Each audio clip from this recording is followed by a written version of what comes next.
Assalamu alaikum wa rahmatullahi wa barakatuhu.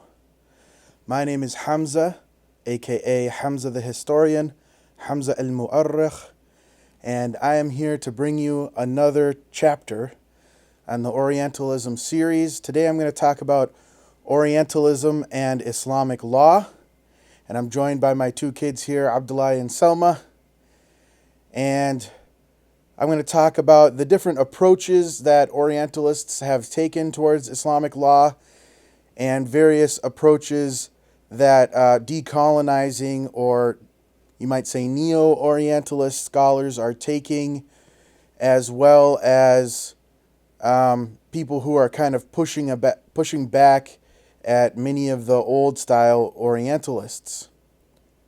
Abdullahi. What's up? Yeah.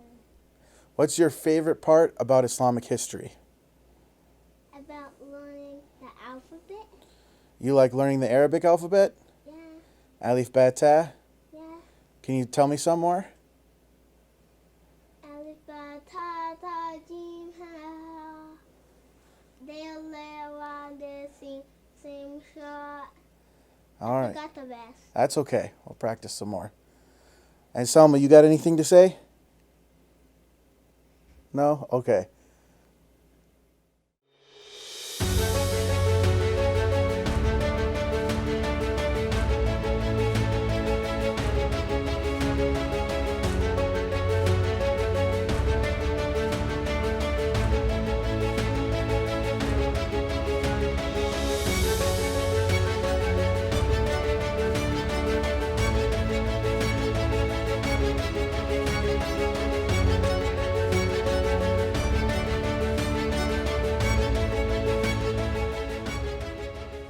أشهد أن لا إله إلا الله. So today's video, I'm going to kind of read and comment on two academic articles that kind of highlight the different approaches Orientalists have taken to Islamic law using fair use copyright laws. And so the first one here is going to be from Walter Edward Young. And he wrote this little article called Origins of Islamic Law in the Oxford Encyclopedia of Islam and Law. You can easily find a PDF of it available on the internet. I found it on academia.edu. And so he says here, the origins of Islamic law is a field of inquiry fraught with difficulties. These proceed mostly from two problems. First, a dearth of securely datable formative period evidentiary materials. And second, problematic reasoning on the part of inquiring scholars. The origins question is decidedly modern, framed in the idiom of 19th century European Orientalism, and carrying forward many of its assumptions. Arguably, the terms of inquiry lend themselves to exclusion and reduction from the outset. Origins has the tendency to preclude indigenous generation and parthenogenesis, and to dismiss or reduce exceedingly complex patterns of cultural inheritance. The relative neologism, Islamic law, paints over, in monotone pigment, a rich plurality of normative opinions, practices, and systems, despite its inherent or potential problematics. However, the study of the origins of Islamic law has evolved via critical redress of fallacies and increasing methodological sophistication into a fruitful and ultimately constructive field of inquiry. I couldn't agree more with Walter Young here. I think he kind of hit the nail on the head there when it comes to the field in general there. I'm going to read his parts of his article kind of out of order, and I'm not going to read all of it, just bits and pieces of it here. So I'm going to read his section on the Orientalist revisionist. Usually these terms are kind of plopped together. Revisionism, if I could give like a summary of it, it's where you are going to look at historical sources like texts and artifacts and things like that and say, this isn't the true story. There's actually a greater story that is behind the text that might contradict the text. We have to look beyond the texts and kind of make our own narrative. And Orientalism, I've been talking about so far in this series, so I hope by now you kind of have an idea of what, al-istishraq is, Orientalism. So the doctrinal nature of this scholarship reveals itself to varied degrees in the extent to which it reinforces basic notions of 19th century European imperialism, especially with regard to racial, cultural, and moral valuation, and also in the commitment of later revisionists to perpetuate the assertions of their predecessors. Common doctrines of Orientalist revisionism include the following positions. Number 1, Muslim narratives of early Islam are apocryphal. Number 2, ahadith, especially, are spurious until proven otherwise. Number 3, the Quran contributed very little to nascent legal development. Number 4, Islamic law did not emerge until a century or more after the Hijrah. Number 5, the substance, theory, and institutions of Islamic law developed mostly from foreign origins, through borrowing and influence. Number 6, these foreign origins lie outside the indigenous customary practice of the primitive and anarchic Hijaz. Islamic law is thus rendered as a foreign edifice with a deceptive Arabian facade.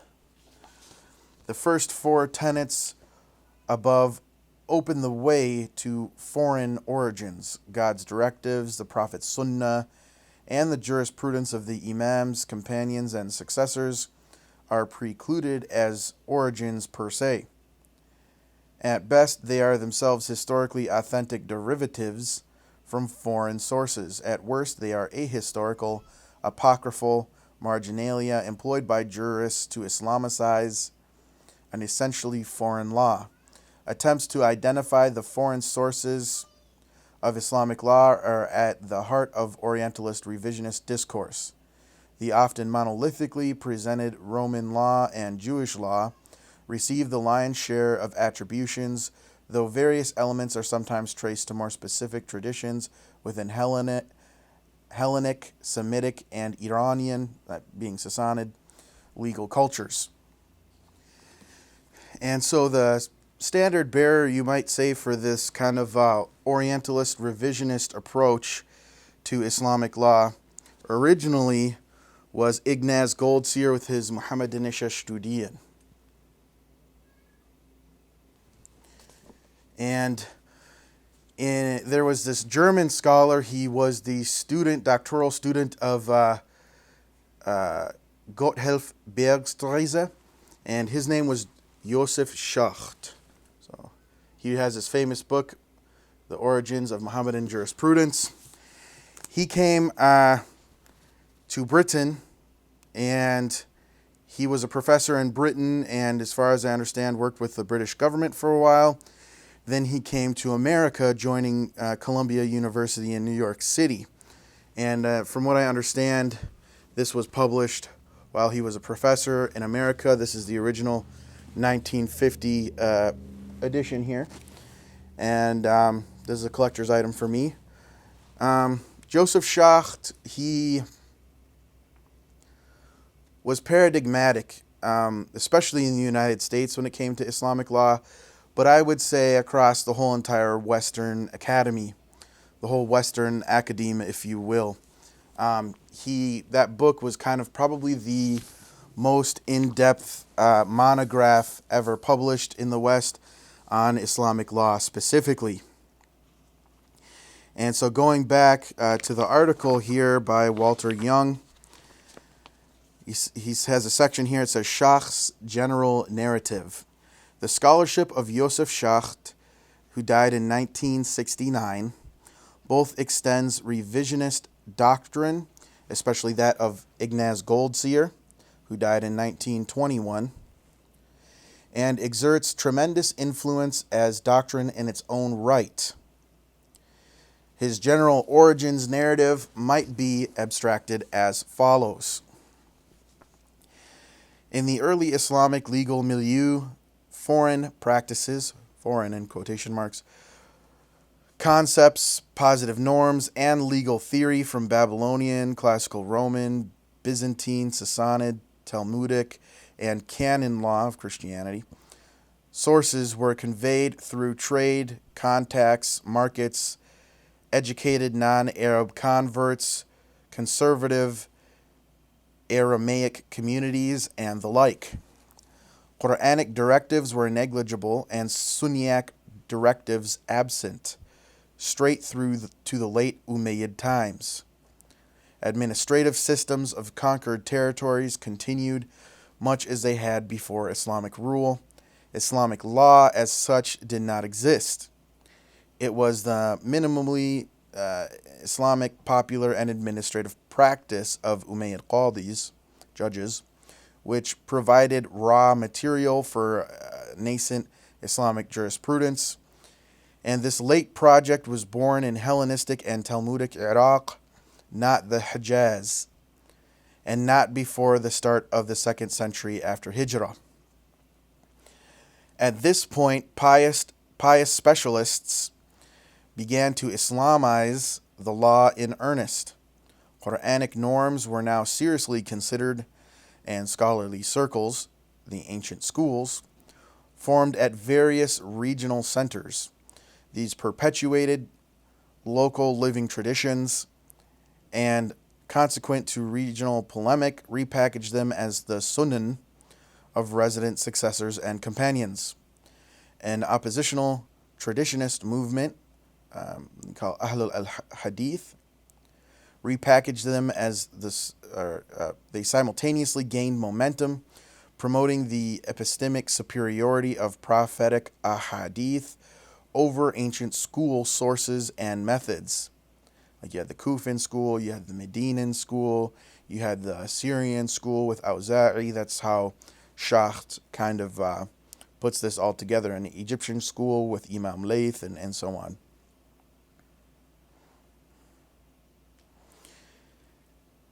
And a Shafi'i, who died in 820, Gregorian, accelerated this process. Schacht sees in his teachings the ultimate systematic synthesis of hadith primacy and rational inferential method, a first and finest formulation of usul fiqh. With the personal schools, they could not help but to adopt this thing called usul fiqh, according to Schacht. The consequences of this adoption, however, were also inevitable: doctrinal rigidity, fanciful abstraction, practical stagnation, and the closing of the gate of ijtihad. And you have another group that basically builds upon the tradition of Schacht. You might call them Neo-Orientalist or radical revisionists. So they're scholars that are conforming to the rubric of Schacht, and they're generally dismissive of the Muslim traditionalist and maybe what you might call a post-Orientalist critique. Their tendency, rather, is to push Orientalist revisionist doctrines to new extremes. Impetus is provided by the controversial ideas of John Wansbrough. And so basically the Neo-Orientalist or radical revisionists, they have these main positions. There was no Quran as we know it until 150 more years after the traditional canonization date. As far as I understand, Angelica Neuwirth of Germany holds that position. The Quran and Ahadith are collected scraps of prophetic logia, polemical fabrications of proto-Muslims contending with the Judeo-Christian sectarian milieu in post-conquest Iraq. Number 3, the Prophet is fictional, a mere device to situate Islam's foundation myth in Arabia. The earliest literature of Islam, Sirah, Tafsir, etc., was in fact authored much later than claimed by the Mesopotamian clerical elite of Abbasid Iraq. And number 5, this literature nowhere conveys real history but only fictional salvation history. Islamic legal origins are thus removed not only from God, from the Prophet, and early Ummah, but from all of Arabia. The entire received history of early Islam is denied. Both Sunnah and Quran, the bedrock of Islamic law, are ahistorical later-day inventions. The state is thus entirely cleared. Radical revisionists refill a 200-year vacuum with pervasive foreign matrices. Muslim rabbis emerged from the umbra of Babylonian Judaism and like their Jewish counterparts, proved adept at denaturing and reformulating Roman law. And that's the main opinion of Patricia Crone. Let's see if I have her book here. So here is the work of Patricia Crone, Roman, Provincial, and Islamic Law, The Origins of the Islamic Patronate. That's one of her famous books there.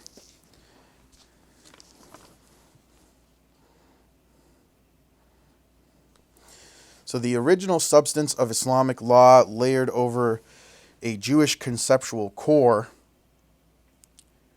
was the Greco-Roman provincial law of the post-Alexandrian Fertile Crescent, Greek and ancient Near Eastern in provenance with Jewish, Arabian, Roman, and Sassanid elements. Elsewhere, the origins of Islamic law are claimed to lie in a single text, not the Quran, but the digest of the Emperor Justinian, who died in about 565 CE. This theory posits that the Abbasid Caliph Harun al-Rashid, who died in 809 CE, decreed a codification project, that being with Muhammad Shaybani and his Kitab al-Usul, which I study, establishing the digest as the basis of an imperial law, which was later Islamized via insertion of Quranic and Sunnaic references. The whole was finally transformed into jurist law in the post-Mihna period. And so this whole idea of Harun al-Rashid codifying Islamic law and trying to take from Roman law and convert it or Islamicize it into Islamic law is the idea of Benjamin Yokish. So he has this book here. This is Benjamin Yokish. And Islamic imperial law from de Goethe. And so it's also spurred complementary text critical projects. Key works of early Islamic law have been recast as gradually accrediting anonymous commentaries. Attempts have been made to post-date the Muwatta of Imam Malik, who died in 796, the Kitab al-Umm of Shafi'i, and other foundational texts to a century or more after the deaths of their traditionally ascribed authors, which is something that Norman Calder does. He's also kind of a part of this group here. So this is his book right here, Norman Calder, Islamic Jurisprudence in the Classical Era. And these writers here, they have other books besides just the ones that I'm showing you, just to be crystal clear. And so with Walter Edward Young's article here, his next section is going to be the post-Orientalist. And they're characterized by a more balanced source-critical approach, rejection of the spurious until proven otherwise assumption, a more empirical, less a prioristic method with pronounced awareness of methodological fallacies, and a marked absence of doctrinal commitment with regard to early Muslim subjects and sources. There are no attacking or defending postures. Post-Orientalist conclusions with more balanced surveying and less biased interpretation might contradict or support prior narratives while contributing new observations and theories. In other words, it's a more decolonizing, anti-racist approach to Islamic studies that kind of puts European thought on an equal playing field with non-European thought. Taking it off this pedestal of arrogance that it's always had in recent times. And so, datable manuscript evidence found in 1979 in Sana'a strongly supports the existence of a complete Quran by 2 decades after the death of the Prophet, and suggests the closest to a prophetic prototype and the most widespread in the first century after Hijrah was the Uthmanic recension of the Holy Book. And that's an opinion of Behnam Sadiqi. Sorry if I pronounced that wrong. Here's give you a better look here of the book. And so this is the logic of lawmaking in Islam, women in prayer in the legal tradition. So this book is a book on the Hanafi madhab. I highly recommend it for anybody interested in Hanafi history. And prior to these findings, the Quran was already confirmed as a significant, consciously referenced source of law proper. By 20 to 30 after Hijrah, 640 to 650 current era, or earlier as thought by Harold Motzky. I'll show you his book.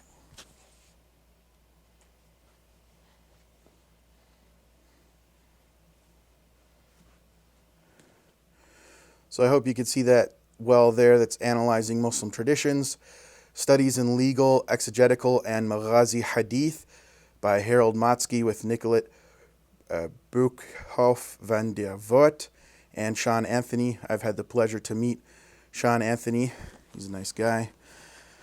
So he's kind of part of this, you might say, post-Orientalist camp. He really specializes in hadith, Motzky, and much of the conclusions that he has come to is nearly identical with the traditional indigenous Islamic narrative of not only Islamic history, but of the hadith genre in particular. He actually analyzes the chains of hadith in a very similar fashion to traditional Muslim ulama and argues why that is the best way to do it. That's not his only book, or definitely not his magnum opus. You might say that's his book on Abdurrazzaq as-San'ani, which I highly recommend. Moreover, with its comprehensive moral cosmology at last acknowledged, the Quran also emerges as the most prior and essential legal foundation of the Sharia, providing its moral blueprint from the very first revelations onward.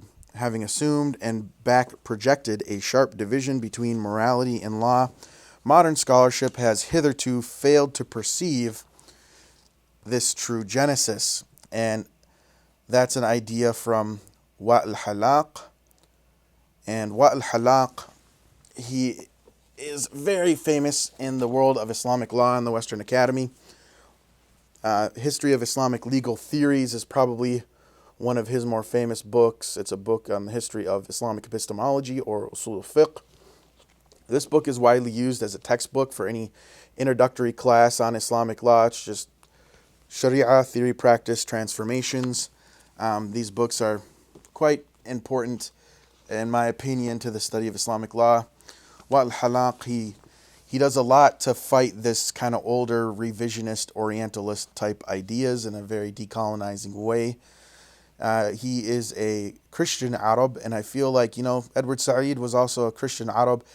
Many of the Christian Arabs in the academia who deal with Islam, they see it from a much more sympathetic view, typically what I've noticed, and they understand it a lot better, quite frankly. Maybe it's just the fact that they come from an Abrahamic religious tradition as well, and the fact that they understand Arabic as a native language, that typically they are able to better convey the indigenous Muslim argument to the rest of the academy.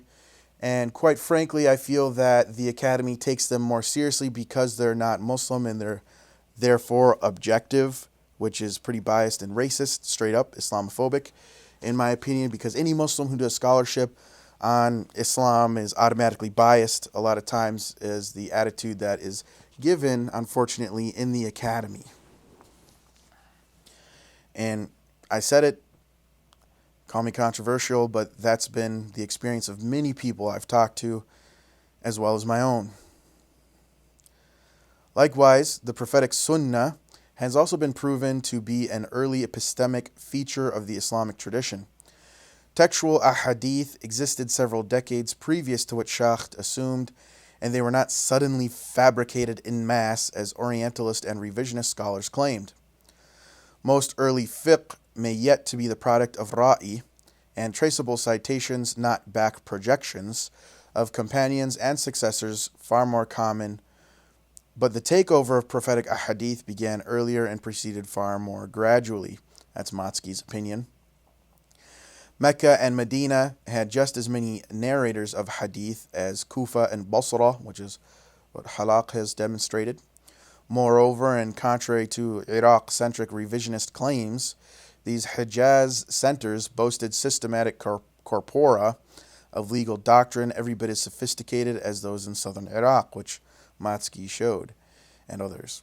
Indeed, it would appear contrary to concurrent development traditionalist claims that Kufan and Basran legal cultures built upon those of the Hijaz. Nor was it a sophisticated inter-school or inter-regional polemic that determined subsequent substantive and legal theoretical developments. Rather, salient elements of fiqh and usul fiqh were fashioned, reshaped, and refined by the exigencies of dialectical disputation, jadal, or munadhara, debating, in tandem with the gradual systematization of a distinctly Islamic juridical dialectical theory.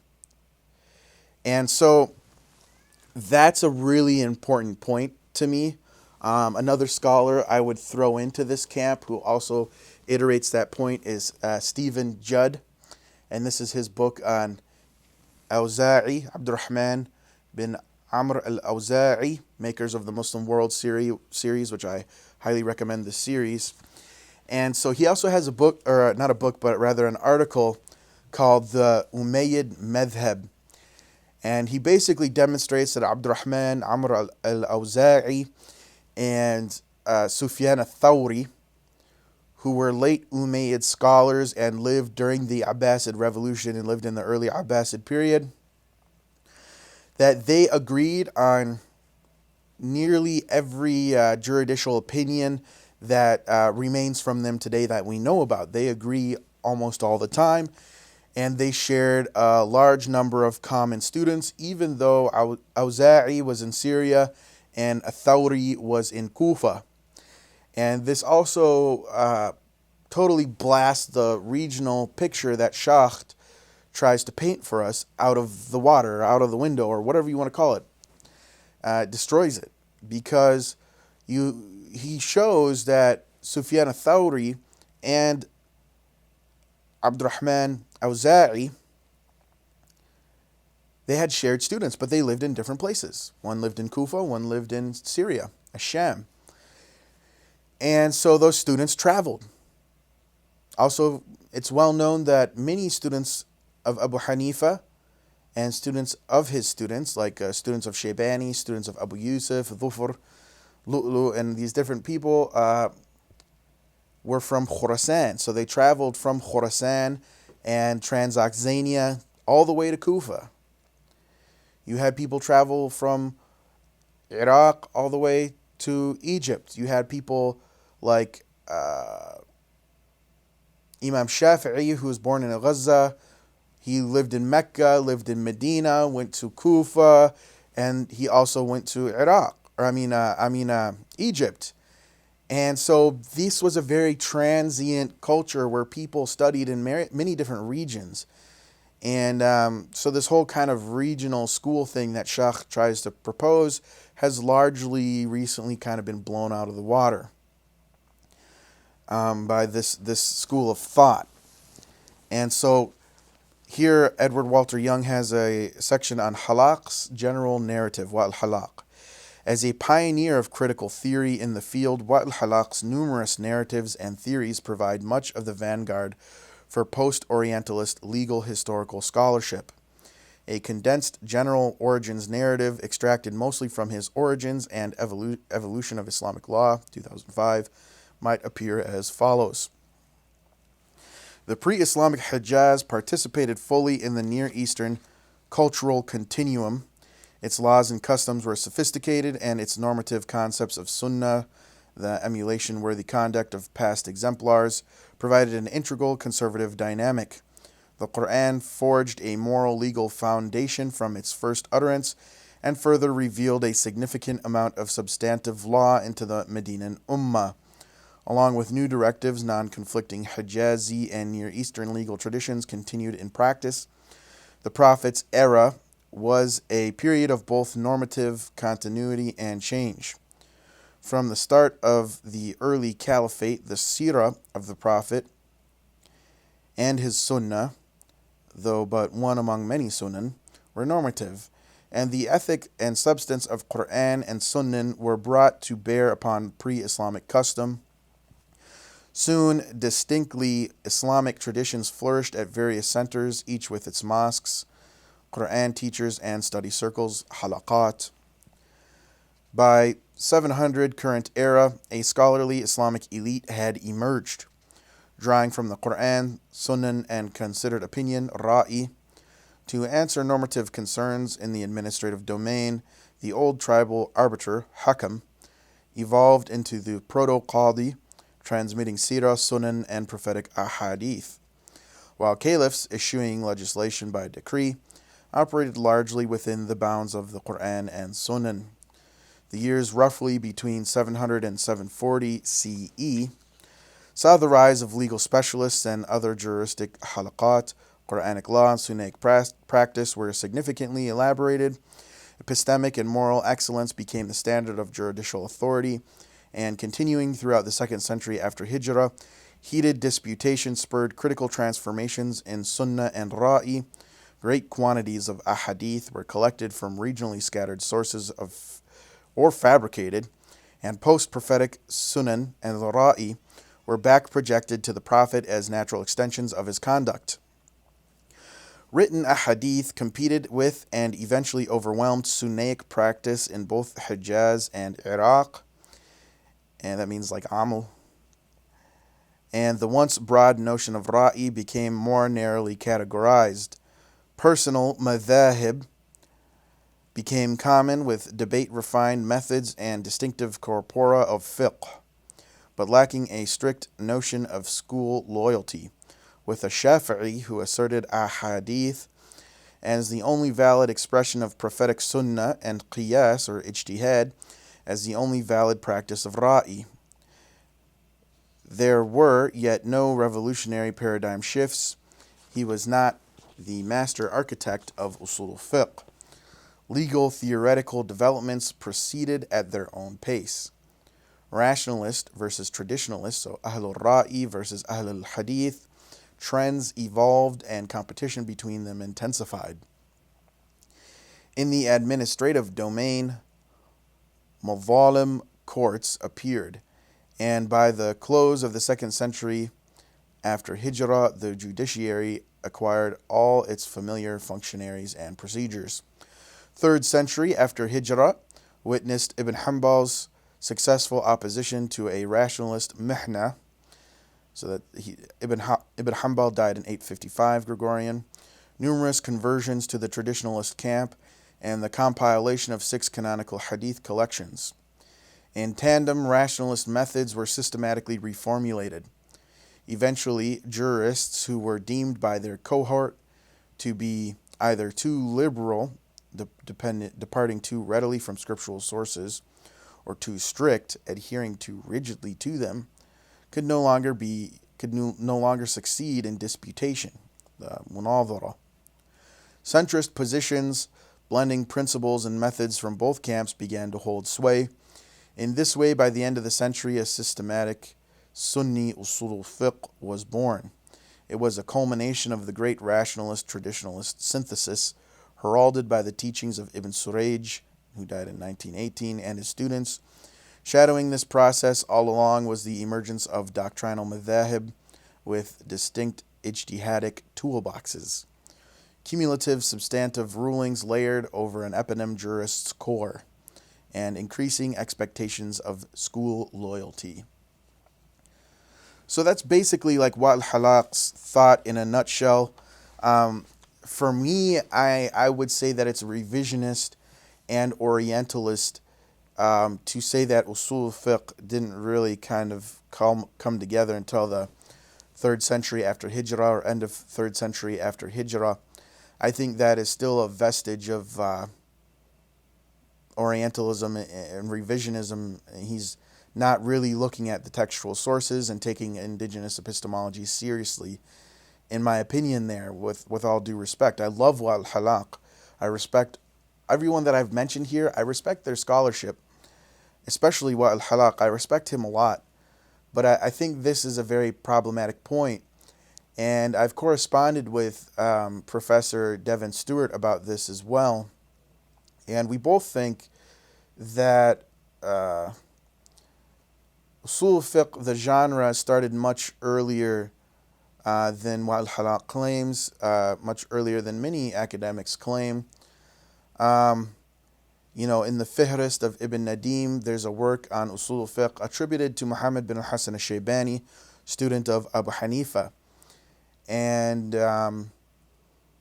there's a clearly outlined Hanafi legal epistemology outlined during the lifetime of Imam al-Shafi'i with Isa ibn Aban, who, they were contemporaries. So, and it's preserved quite a lot in the books of Al-Jassas, another Hanafi legal theorist.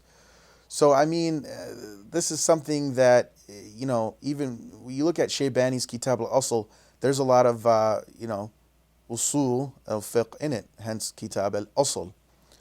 And I don't buy this narrative that asl or usul meant something different during that time, because it's clear that each chapter in Kitab al-Asl has an asl. It has a maxim, you might call in later terminology as a qa'ida, or qa'id, or qawa'id for plural. It's a legal maxim. It has a rule. It has an epistemology there. It'll say, qasu ala hadith Ali bin Abi Talib. So we made qiyas over the hadith of Ali bin Abi Talib, which is either mentioned in the beginning of that chapter in Kitab al-Asl, or it's mentioned under a chapter heading of the same or very similar heading in Kitab al-Athar from Shaybani. So I think Wael Hallaq, he has some inconsistencies in that area, let's put it that way. And a lot of the work that I aim to do is to dispel that notion. And so I also, beyond just Walter Edward Young there, I want to look at this article. It's in the Routledge Ashgate Research Companion to Islamic Law. See that right there? It's got a nice, beautiful picture of Bada'i'u as-Sana'i'u fi Tartib ash-Shara'i', which I also have on my bookshelf over that way. You might have seen it in some of my other videos, which is actually quite interestingly easily accessible for purchase here in Minnesota at local Islamic bookstores. So he kind of organizes things a little bit different in this article here from Knut Vikor, who's a Norwegian scholar, to the best of my knowledge, of Islamic law. I also have one of his books on Islamic law on my bookshelf. And so he kind of categorizes things a little bit different here, and he has the early Orientalists. And so he plops in there the Hungarian Orientalist Ignaz Goldziher, who I mentioned earlier, died in 1921.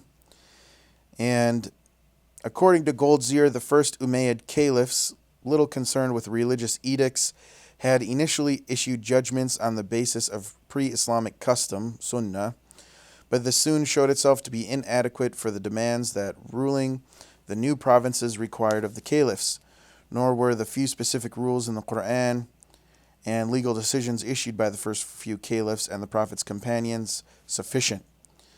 So it was thus impossible that contact with foreign elements should fail to implant fresh ideas in the Semitic mind, particularly receptive or singularly receptive as it is.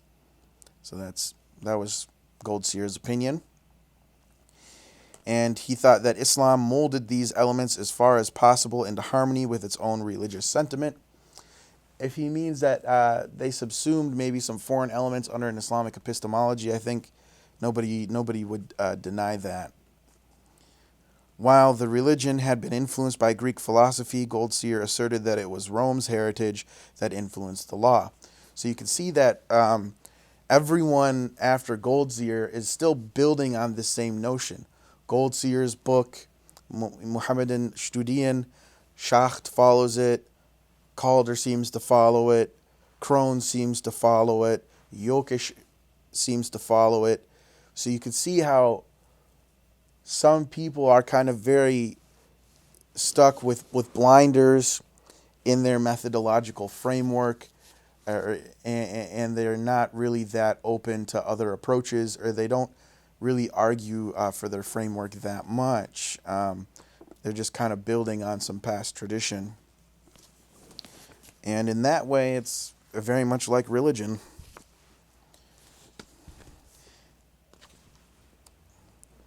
And so even the Arabic legal terms were mere translations from Latin. So this is what Goldziher thought. Fiqh being a translation of jurisprudentia. Illah, it's a term that means like the reason behind a legal ruling, was a translation of ratio legis from Latin, ra'i of opinio. And sorry, I don't speak Latin, so if I'm mispronouncing these, please correct me. So maslaha of utilitas publica. So the dualism between written law, nos, and unwritten law was taken from legis scriptae and legis non scriptae. But it was also taken over in Jewish legal theory as a distinction between written and oral law. Islamic legal reasoning borrowed from Roman scientific jurisprudence in Syria. So that's kind of Goldziher's opinion. And I mean, the way I look at this, because even Jokic to this day really pushes this point, is any legal system, any system of law is going to be similar, because at the end of the day, they're all different types of laws, if you will. And I'm using law in a very general, broad way, not just the Western European way.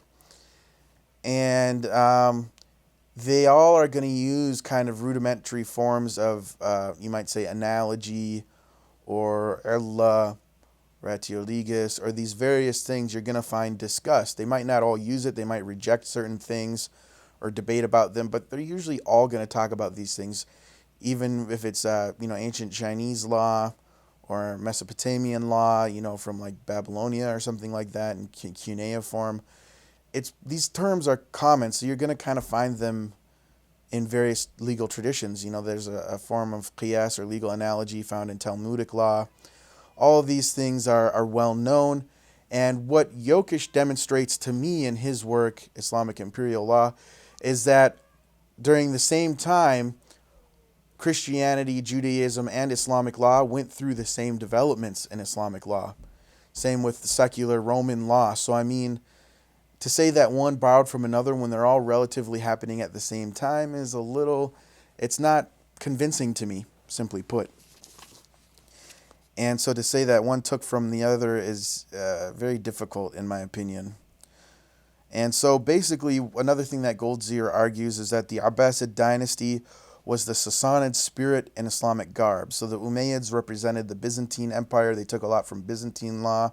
The Abbasids came and took a lot from Sasanian tradition. And so from this joint history then came the glory of the scholarly world of Mesopotamia, the golden age of Islamic legal elaboration during the Abbasid period. I don't think anyone would argue that's not the golden age. I mean, that's when you had, like I said, the late Umayyad madhab of Sufyan al-Thawri, Imam Awza'i, Imam Abi Hanifa, Imam Malik, that's all the Abbasid period, Imam Shafi'i, Ahmed ibn Hanbal, Ibn Abi Layla, and the list goes on. Layth, so on. So Goldziher's theory was opposed by the Italian Orientalist Carlo Nalino, or Naino, I'm not sure how it's pronounced, who did not believe in any considerable Roman influence on Muslim law. So it's important to note that he did have contemporaries who did disagree with him. And he argued that clearly the pre-Islamic Arabs already had developed a law, not just from the South Arabian kingdoms, but also necessitated by the inter-regional trade that they carried out. So the germs of large parts of the later Islamic law can thus be found in pre-existing Arabian law, or pre-Islamic law, and then subsumed later under an Islamic epistemology. So, I don't know why Goldziher's opinion became dominant other than just Western hubris and arrogance and racism. Nalino did not exclude, at least hypothetically, some foreign influence, but he allowed for it indirectly, possibly by the way of pre-Islamic Arabs being acquainted with some specific Roman rules, or through the medium of Sassanid law, which would have been influenced by Roman law. And, it's well known, you can look at Ahmed al-Jalad's work, University of Ohio, I believe it is. It's well known that the pre-Islamic Arabs spoke multiple languages. Many of them were completely fluent in Greek, especially if they were Christian. You find Greek and Arab bilingual inscriptions on rocks near Petra in modern-day Jordan. So, they were quite familiar with each other. You had Arabs who spoke Farsi that went to Persia. You had Arabs who spoke, like I said, Greek and various other languages like Coptic and things like that. So, this is not something that I think anybody would deny at this point. So Wael Hallaq also, thought of the Sharia as a result of assimilation, systematizations, and Islamicization, that's a mouthful, which created something quite new and quite different from what there was before, in particular due to the necessity to make rules conform to the laws of the Quran. So Wael Hallaq is, kind of refuting these Orientalists who came before him in a decolonizing fashion. And he, Vicor calls what he does a Near Eastern law. So Wael Hallaq, he disagrees with how previous Orientalists define these legal developments and with their attempt to dissociate the early law of Muslims from their religion, Islam. So there was no specific Arab law in the pre-Islamic period. There was instead a general legal culture that spanned the Near East from North Africa to Iraq and Iran, of which the Arabs were part and parcel of. Arab nomads had their own criminal procedures, but old established urban centers such as Mecca and Yathrib, which later became Medina, were strongly influenced by the commercial law of Mesopotamia and other regions with which they traded. As a trader, Muhammad was, of course, fully familiar with this general legal culture. We can clearly see how some of these laws have roots in, some of Islamic law has roots in the wider Near East. Thus, the conceptual basis for the dower, mahr, the assumption that the father of the bride should give the dower to her rather than keep it for himself, is of Mesopotamian origin, or the Mesopotamians had that before Islam. Some rules were given new meaning. Zakat is a concept known from the pre-Islamic South Arabia, which the Muslims reintroduced carrying a new understanding. So they used the same word zakat, but Islam gave it a new understanding.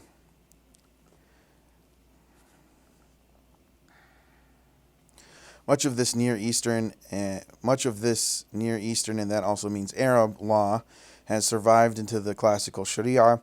However, there was no particular influence from Roman or Sassanid law, nor did the Arabs borrow from these sources. The Arabs were simply equal participants in this wider regional legal culture, which Yokish kind of touches on a little bit. And I think Wael Hallaq hits the nail on the head there.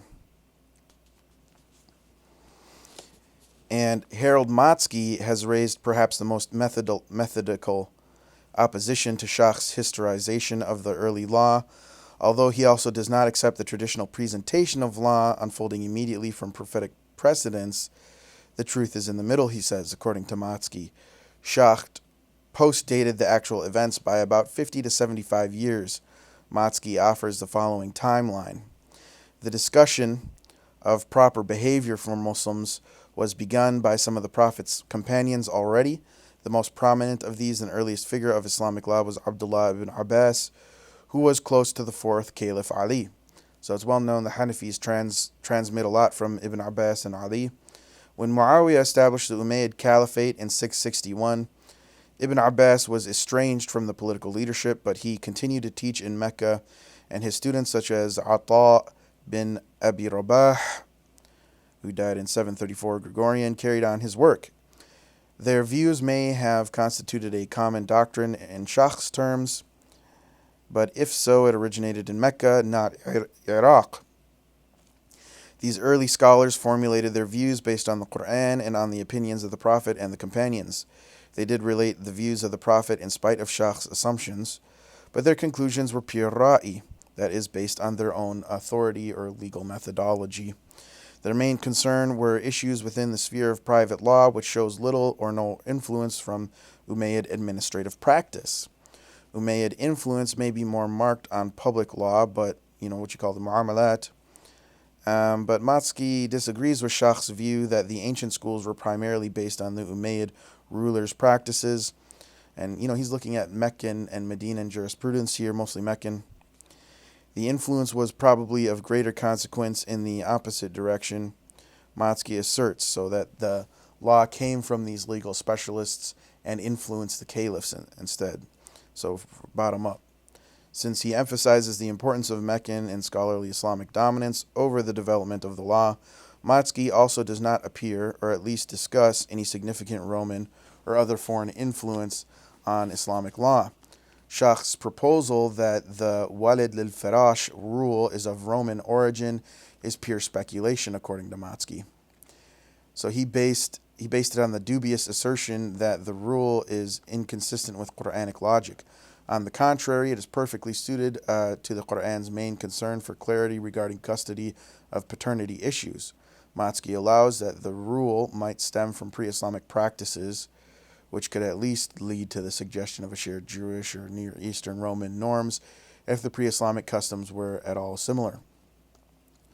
So Motzky kind of, in a way, I find him to be more decolonial and less Orientalist or revisionist, if you will.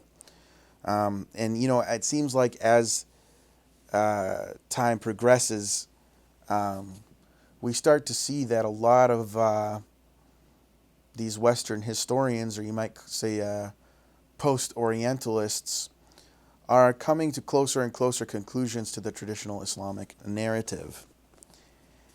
And so then Vicor has this kind of extra section here where he calls divergent views, and he talks about Yokish, and I don't know why he separates Yokish from the other Orientalist revisionists, but he does.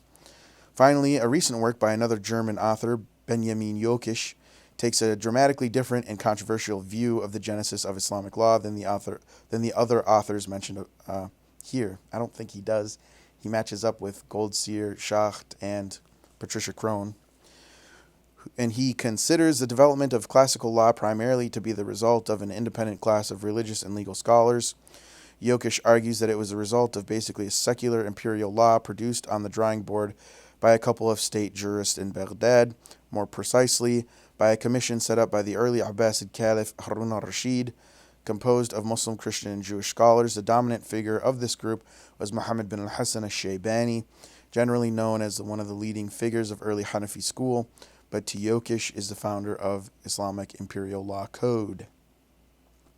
This law, which Yokish claims is found in Shaybani's Codex, a combination of his 8 major works, came under attack by scholars, and in 848 Gregorian, the caliph had to abandon this attempt and to have the codex implemented under caliphal authority. Instead, Yokish alleges the legitimation of the law was transferred to scholarly consensus in the form we know as classical law, and which Yokesh calls the post-imperial law.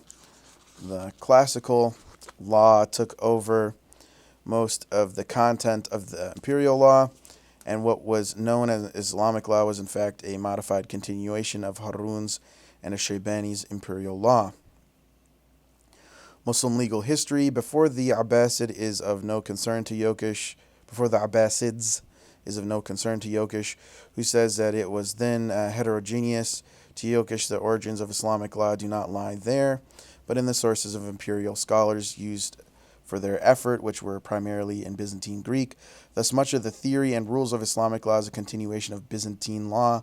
Byzantine converts, in many cases adherents of minority Christian sects who fled to the Abbasid capital and converted to Islam, but continued as separate sects or political religious groups within Islam, brought Byzantine law with them and translated it into Arabic. Only later were Byzantine legal concepts such as qiyas, ijtihad, and kharaj translated from Greek and given invented Arabic and Islamic etymology.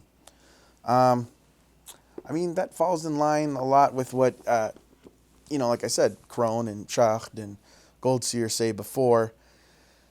Having read Yokesh's book, I am very disappointed in it because it's very revisionist in the sense that first of all, he doesn't seem to quote Muhammad Shaybani's Kitab al-Asl, his magnum opus, this huge, multi-volume work, hardly at all. He doesn't quote the thing. He doesn't cite it very much. Within the book is lots of legal epistemology where he's saying, this is the qiyas that we did, me, Abu Yusuf, and Abu Hanifa. And, he outlines legal epistemology there that, Yokesh is saying, well, he's lying. He's just making this up. This actually comes from Roman law. And he tries to go into, theories of, well, if it's similar enough, then it must have been borrowed. And like I said, the experts on Byzantine law say that a lot of his assertions about Byzantine law are incorrect and that he misunderstands them. So, it's... to me, it's very iffy. Like, why don't you just believe the traditional narrative? Why do you have to have this theory where you have to say, okay, the people who are recording history must be lying? And it goes back to this, like I said, this Orientalist idea, or the idea in Western critical historical method, where you automatically assume that somebody must be lying unless their statements are corroborated by something else. And so it's this assumption that automatically people are evil in nature, which comes from Christianity's concept of original sin. It's the opposite of Islamic civilization, where in Islam you had the concept of the fitrah, or of human nature that is originally pure, good, and innocent. And therefore you believe somebody until it's proven that that person is someone not trustworthy. غير عادل, to use indigenous terminology. So, you have this kind of butting heads of epistemologies there between Islamic indigenous historiography and revisionist historiography. And then you've had some people like Matsky and Wael Hallaq who've taken more of a middle ground with it. But these are still debates going on in the field, and there are still people who belong in each different camp. However, I would say the majority are starting to move towards Wael Hallaq and Matsky's direction in some way, that they are post-Orientalists, you might call it, or they're even more decolonial than that.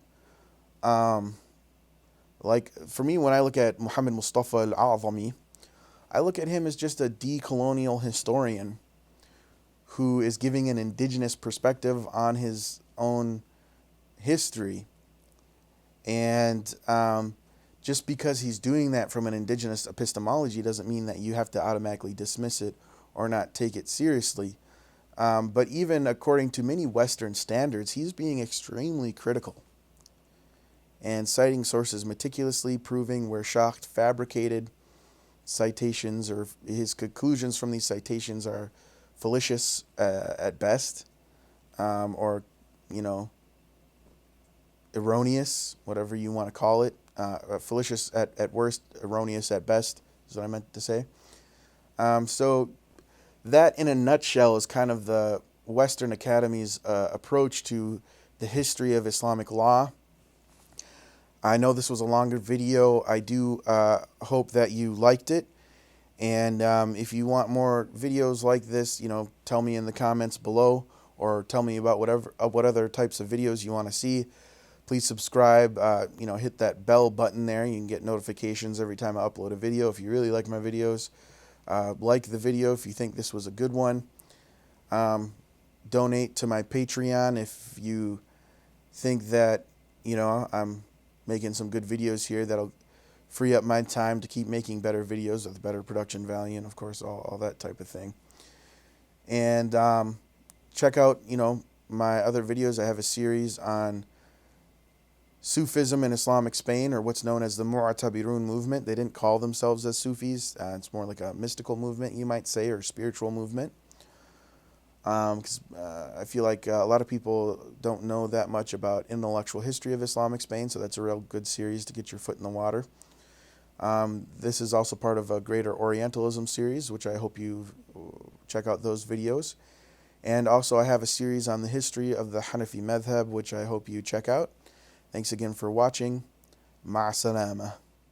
If you want to understand how America appears to the world today, I hope I'm not insulting too many people. Consider, he says, if you want to understand how America is viewed in the world today, consider the sport utility vehicle. Oversized and overweight, the SUV disdains negotiated agreements to restrict atmospheric pollution. It consumes inordinate quantities of scarce resources to furnish its privileged inhabitants with supererogatory services, which means unneeded services. It exposes outsiders to deadly risk in order to provide for the illusory security of its occupants. In a crowded world, the SUV appears as a dangerous anachronism. Like U.S. foreign policy, the sport utility vehicle comes packaged in sonorous mission statements. But underneath, it is just an oversized pickup truck with too much power.